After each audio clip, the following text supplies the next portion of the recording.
नमस्कार। फ्रंटलाइन 24 में आप सबों का स्वागत है। अभी हम पहुंचे हैं सुनील मंडल, जो सामाजिक कार्यकर्ता है, राजनीति में बरसों बरस से रहे हैं, आम जनों की सेवा की है, समाज के हर वर्गों के साथ मिलजुल कर इन्होंने रहा है, इन्होंने सेवा की है। जिला का कोई कोना, कोई जगह नहीं जो इन्हें लोग नहीं जानते हों। ये युवा है, कर्मठ है, जुझारू है, योग्य उम्मीदवार है। ये संभावित प्रत्याशी हैं क्षेत्र संख्या 33 जिला परिषद के। सुनील जी, फ्रंटलाइन 24 में आपका स्वागत है। सुनील जी, आप चुनाव मैदान में उतर रहे हैं। चुनावी शंखनाद हो चुका है। चंद दिनों में आप नामांकन भी भरेंगे, नामांकन के पर्चा भी भरेंगे। आप क्या सोचकर, ये विधानसभा चुनाव नहीं, लोकसभा चुनाव नहीं, जबकि आपकी राजनीतिक पहुंच ऊपर तक है, क्या सोचकर आप जिला परिषद का चुनाव लड़ रहे हैं? मैं सबसे पहले आपके इस चैनल को धन्यवाद देना चाहता हूं, आभार प्रकट करना चाहता हूं।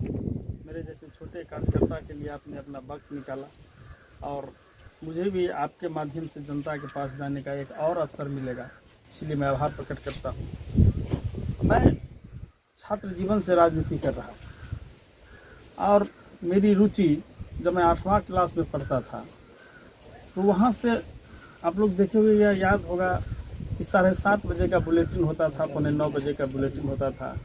तो मैं पढ़ाई के बीच में छोड़ करके उस समाचार सुनने के लिए चला जाता था। मुझे इतना इंटरेस्ट था राजनीति से और राजकाज से, सरकार के कार्यों से। तो जब मैं इंटर पास करके दरभंगा में गया और सीएम कॉलेज दरभंगा में एडमिशन लिया, तो फर्स्ट पार्ट करने के बाद हमने छात्र राजनीति ज्वाइन कर ली और वहाँ से मेरी राजनीति की शुरुआत हुई।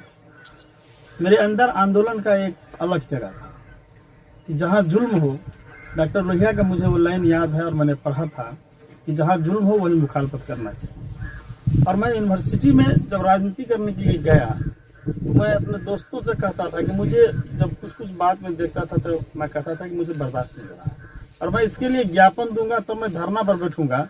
ये परिपाटी अगर है तो मैं इसको नहीं मानता हूँ।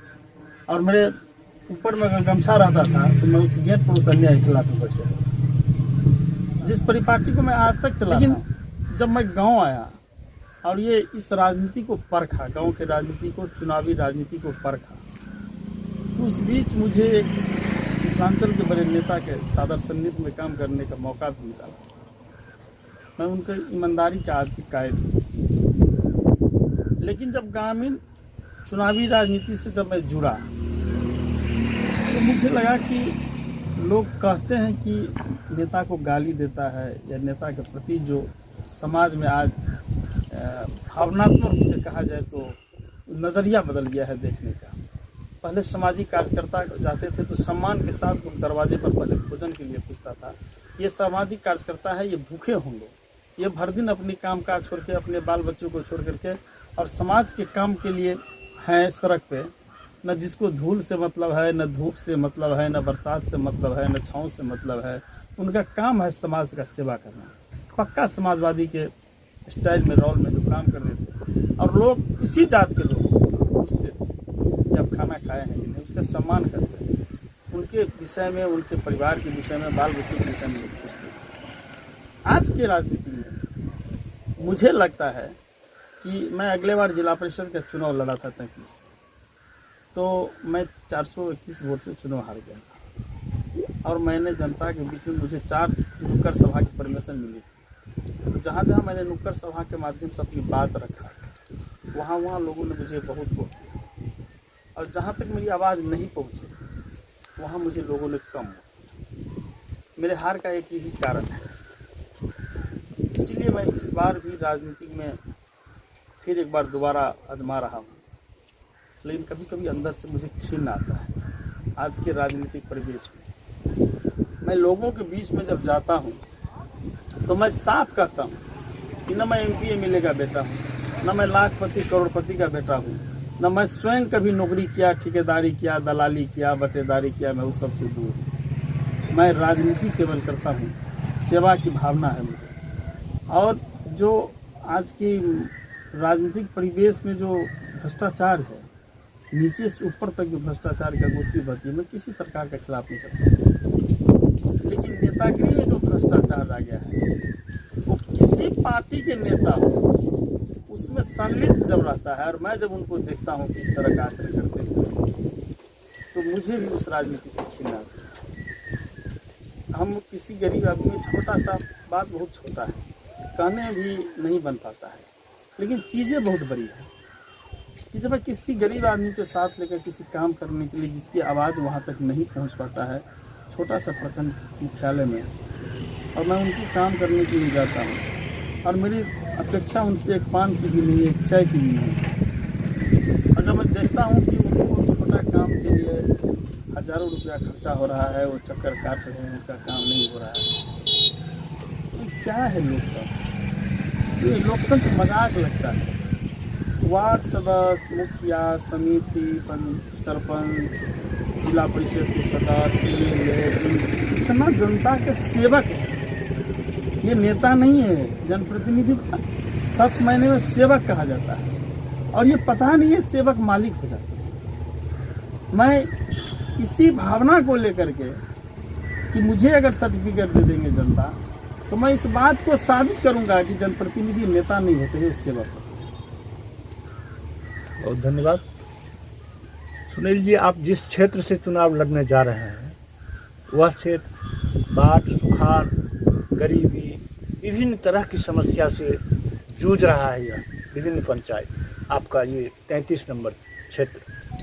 तो आपको अगर यहाँ की जनता, यहाँ के मतदाता आशीर्वाद दिए और सदन भेजा, जिला परिषद के सदन में आप पहुँचे, तो आपकी नज़र में क्या क्या ऐसी समस्या है जिसे आप दूर करने का प्रयास करेंगे? पहला समस्या ये है कि मैं अभी गांव-गांव टहल रहा हूँ, घरे घरे, तो मुझे लोग एक शिकायत करते हैं अक्सर कि बउआ वोट तो लऽ के हमर चलि जाइ छै, दोबारा दर्शन नहीं होइ छै, देखबे नहीं करै छी जिला परिषद के सदस्य। मैं ये कहना चाहता हूँ आपके माध्यम से, जिला परिषद क्या चीज़ होती है, और जिला परिषद जितना बड़ा सेवक होते हैं, मैं जनता के बीच में चाहता हूं कि जीत कर इस बात को केवल पहले साबित करूं कि जिला परिषद की क्या अहमियत है, और जिला परिषद बनने की क्या अहर्ता है, और जिला परिषद बनकर के जो सेवक का काम होता है जनता के बीच में, तो उनके मन में ये भावना जग जाए, साबित हो जाए उनके मन में कि जिला परिषद के सदस्य होकर के इन्होंने बखूबी जो इनका कर्तव्य था उनको निभा रहे हैं। मैं पहला चाहता हूं कि जनता की नज़र में इस बात को साबित करें। दूसरा कि मेरा क्षेत्र पिछड़ा है, ये सच कहा आपने, बाढ़ इलाका है, मेरा पंचायत की बाढ़ में डूबा हुआ है, लेकिन सरकार की जब इच्छा शक्ति होगी तो जनता बाढ़ से भी त्रस्त, जनता बाढ़ से निजात पालेगी। कि यहाँ से 1 किलोमीटर की दूरी है, आप देखे होइएगा, आप उधर से आए होंगे, पिपरा घाट पुल वर्षों पुराना बना हुआ है, और पुल से दक्षिण एक मधवापुर गाँव है, मधवापुर गाँव।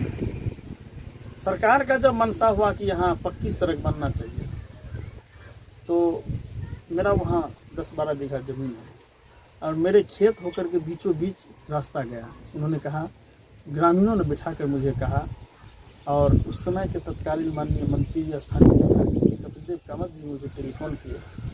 मैं वहाँ गया, उन्होंने कहा कि सुनील जी, आपके खेत होकर के सड़क बनेगा, तो आपका क्या विचार है? कि आपके सड़क बनने के लिए जितना ज़मीन चाहिए, मैं अपने सभी पुरखों को मना लूँगा, या जो मेरा पारिवारिक कैबिनेट है मैं उसको बना लूँगा। मेरा 1.5 बीघा ज़मीन गया उस सड़क बनाने में, मैं अपना ज़मीन दिया, चूँकि वो कमला बलान सोनी नदी के बीच से होकर उस सड़क गुजरती है, और आज़ादी के 75 साल के बाद उस गांव में पक्की सड़क गया, तो हमसे ज़्यादा खुशी कौन हो? और मेरे लिए 1.5 बीघा का ज़मीन त्याग करना, जब मैं जीवन नौछावर कर दिया, अपनी जवानी का 20 साल खत्म कर दिया इस राजनीति में, जनता की सेवा में, तो ज़मीन कौन सी बड़ी बात है? हमने दे दिया। तो इच्छा शक्ति जरूरी है पिछड़े इलाकों को काम करने के लिए, बाढ़ प्रभावित इलाकों को सुदृढ़ बनाने के लिए, वहाँ के जनता को अगर सरकार और जनप्रतिनिधि का इच्छा शक्ति सुदृढ़ होगा तो काम होगा, और मैं भी उसी रास्ते पर काम करूंगा। बहुत धन्यवाद, आपने बहुत अच्छी बात कही। अगर आप जीत जाते हैं तो युवा वर्ग जो है, जो आज बेरोजगार है, भटक रहे हैं, जहाँ तहाँ महानगरों में जाते हैं, पलायन कर रहे हैं, खासकर जिस क्षेत्र से हम लोग आते हैं, आप आते हैं, तो वो बेरोजगार है। महिलाएं विभिन्न तरह की समस्याओं से जूझ रही हैं। हर तरह किसान विभिन्न तरह, उनके सामने भी सारा कुछ खाली खाली दिखता है। आपकी नज़र में चूँकि आपकी पकड़ बहुत ऊपर तक है, मैं व्यक्तिगत तौर पर आपको बहुत दिनों से, बरसों बरस से जान रहा हूँ, तो अपने क्षेत्र के विकास के लिए, रोजगार के लिए, उद्योग के लिए आप कुछ प्रयास करेंगे? डॉक्टर लोहिया ने कहा था कि 100 से कम न 1000 से ज़्यादा समाजवाद का यही तकाजा है। इस देश में अगर चपरासी का दरमाहा 1000 है तो राष्ट्रपति का दरमाहा 10,000 होना चाहिए, और इसी बीच में प्रधानमंत्री, मुख्यमंत्री, कलेक्टर, वीडियो और आम जनता, मतलब फर्स्ट ग्रेड से लेकर 4th ग्रेड तक का दरमाहा फिक्स होना चाहिए।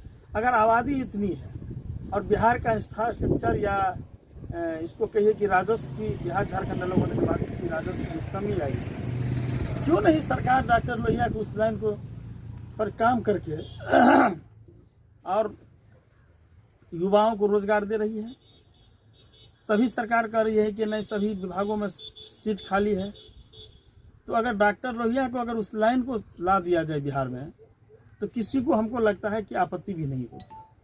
ना कोई क्या कहते हैं, वेतन वृद्धि के लिए आंदोलन करेंगे, न कमी के लिए आंदोलन करेंगे। डॉक्टर लोहिया को उस लाइन को सभी लोग स्वीकार करेंगे, और उस लाइन पर कोई ऐसा विभाग नहीं है जहां 25 लाख लोगों को रोजगार नहीं मिल सकता है। युवाओं, पढ़े लिखे युवाओं से ये बिहार और बेहतर होगा। उसको केवल रोजगार नहीं मिलेगा, ये बिहार और सुदृढ़ होगा। बिहार हिंदुस्तान का पहला राज्य बनेगा। आज क्यों चीनी मिल बंद कर दिया गया? एक चीनी मिल बंद होने से केवल बेरोजगार नहीं हो गया वहाँ का कर्मचारी। हमारे बाबा भी ईख का खेती करते थे। मेरे घर में मैं देखा हूँ, मेरे यहाँ बैलगाड़ी होता था। बैलगाड़ी पर ईख लाद करके, क्या कहते हैं, वहाँ मशीन के पास रयाम चीनी मिल जाता था। क्यों बंद हो गया? किसान का भी हाथ पैर बंद हो गया, किसान बेरोजगार हो गया, नौजवान बेरोजगार हो गया। चीनी मिल में जो काम करता था वो क्या कहते हैं, वहाँ मेहनत कश लोग, मजदूर बेरोजगार हो गया। सरकार क्यों नहीं इसके लिए सोच रही है? इसके लिए तो आवाज़ उठानी चाहिए। अब आप सबको सरकारी नौकरी आप केवल विभाग में दे करके, जिस राज्य की जनसंख्या हो 12 करोड़, उसमें आप 25 लाख लोगों को अगर रोजगार दे देंगे, उससे केवल सरकार बेरोजगारी दूर नहीं कर सकती। सब विभाग में, सब दिशा में काम करना होगा बेरोजगारी दूर करने के लिए। डॉक्टर लोहिया का यह भी लाइन था कि हर खेत को पानी चाहिए। आज अगर हर खेत में पानी पहुंच जाएगा तो हर किसान अपने खेत में, 1 कट्ठा खेत में अगर सब्जी उपजाना शुरू करेगा तो उनके परिवार को सब्जी खरीदने के लिए बाहर नहीं जाना पड़ेगा। क्यों नहीं? हर खेत तक पानी पहुंचा रहा है। नारा केवल रहा है कि हर खेत तक पानी पहुंचाऊंगा। हर चुनाव में ये चुनावी घोषणा पत्र होता है, हर एक पार्टी का घोषणा पत्र होता है कि मैं हर खेत तक पानी पहुंचाऊंगा। आज तक पहुंचा? थोड़ा सा जिला परिषद मुझसे तो जो आंदोलन के माध्यम से अगर मेरी आवाज़ पटना तक कैसे गूंजेगी, मुझे सर्टिफिकेट केवल मिल जाए, मैं इनकी आवाज़ को पटना तक पहुंचाने के लिए मेरा प्राण भी अगर न्यौछावर करना पड़ेगा आंदोलन के माध्यम से, तो मैं करने के लिए तैयार हूँ। और आज के डेट में मैं जब क्षेत्र जाता हूँ तो उस गांव में, मैं जिस गांव जाता हूँ, युवाओं की बड़ी फौज मेरे साथ, मेरे समर्थन में, मेरे लिए आशीर्वाद मांगने के लिए मेरे साथ चलते हैं। ये मेरे लिए बड़ी सौभाग्य है।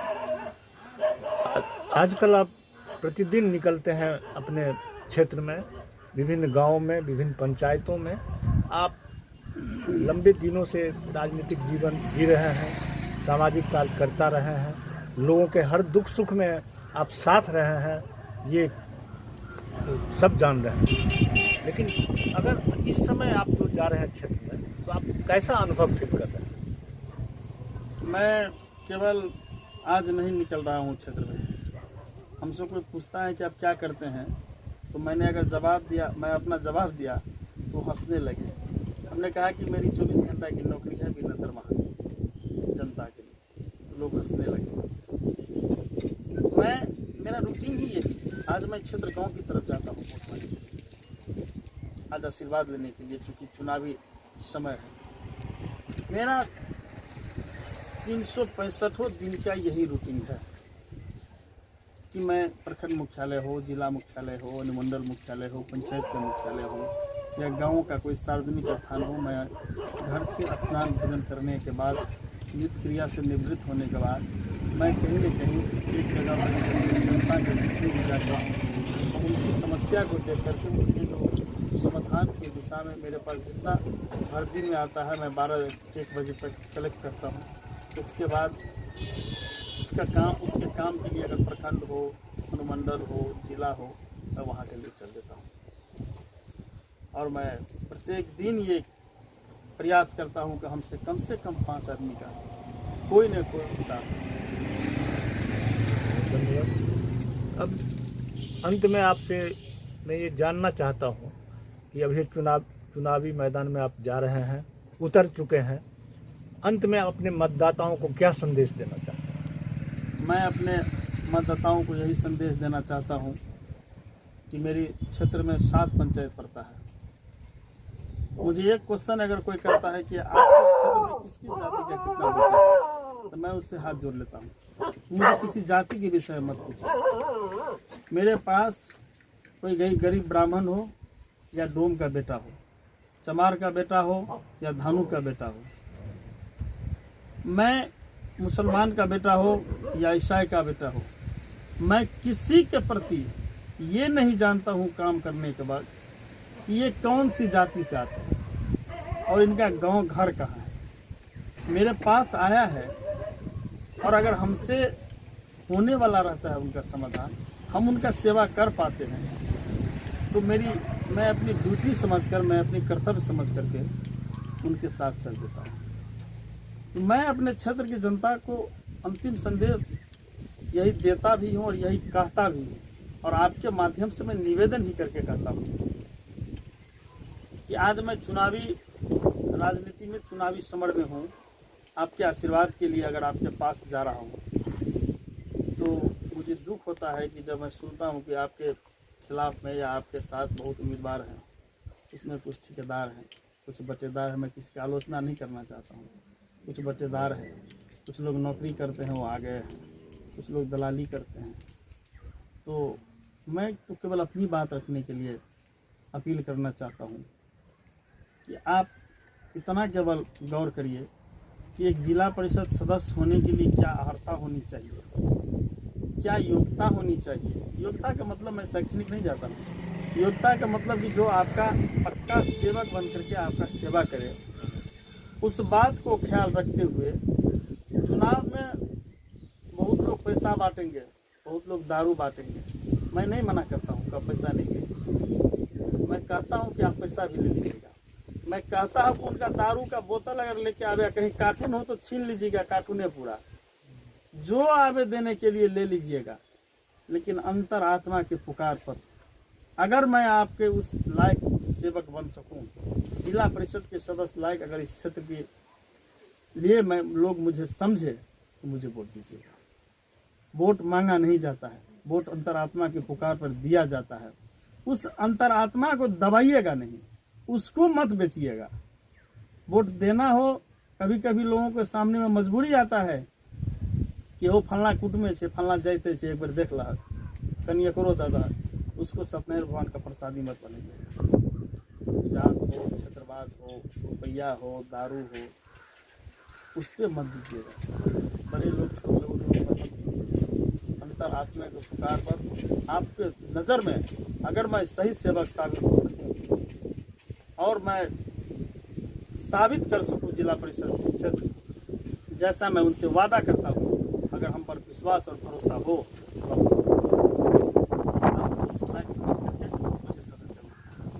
आपकी आवाज़ को, आपके मान और सम्मान को मैं वादा करता हूं कि आपके क्षेत्र में क्षेत्र संख्या 33 जो बाबूबड़ी प्रखंड में पड़ता है। इसमें कितने पंचायत और कितने मतदाता हैं? इसमें 7 पंचायत है, बरचौड़ा, तिरहुता, चूड़ी, महिषवाड़ा, गन्नौर, सतखारा, बुढ़ानी। इसमें 7 पंचायत हैं और तकरीबन 50 से 60 हज़ार मतदाता होते हैं ये 7 पंचायत। धन्यवाद। अभी हम बात कर रहे थे जिला परिषद के संभावित प्रत्याशी सुनील मंडल जी से, और ये सुनील मंडल जी बाबूबढ़ी प्रखंड के क्षेत्र संख्या 33 से चुनावी मैदान में उतर रहे हैं और काफ़ी दमखम के साथ चुनाव लड़ रहे हैं, लोगों के बीच जा रहे हैं। काफ़ी लोगों का सहानुभूति आशीर्वाद इन्हें मिल रहा है और ये लगातार संघर्ष करते रहे हैं। इनका 20 साल लगातार समाज सेवा में गुजर चुका है। देखते रहें फ्रंटलाइन 24। धन्यवाद।